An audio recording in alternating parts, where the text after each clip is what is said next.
Stop projektit TIT është kërkesa kryesore e banorëve të zonës në afërsi të amfiteatrit të Durrësit, e zhvilluar për të disatën herë.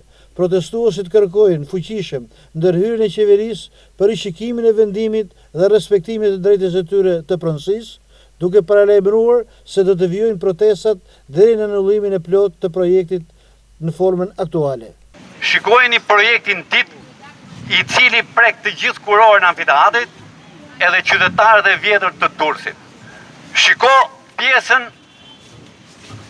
71, 72, 73. A ka mundësi që kjo pjesë këtu të prishet edhe 2 metra e gjys, njët me murin e galas, nuk prishet? Flasim për selektivitet. Ky është selektiviteti.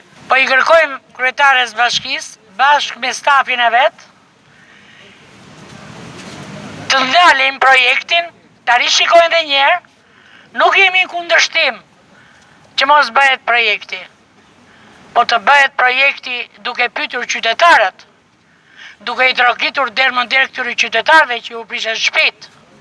Nuk është e lehtë të shëmbësh gjithë shtëpitë e dursakëve dhe të lesh Durrësin pa qytetar. Atëherë i bie Durrësi vjetër pa qytetar. Na rezulton që Këshilli Bashkiak nuk ka pasur mundësi të shprehet për këtë projekt.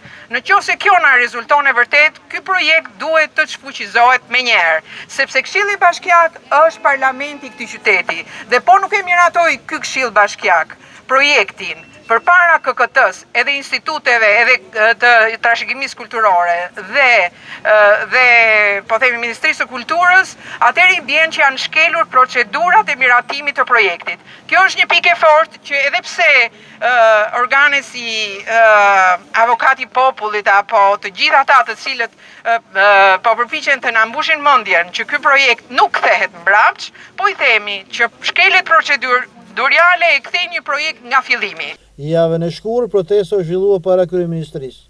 Përveç protestave, po ndiqet edhe rruga ligjore.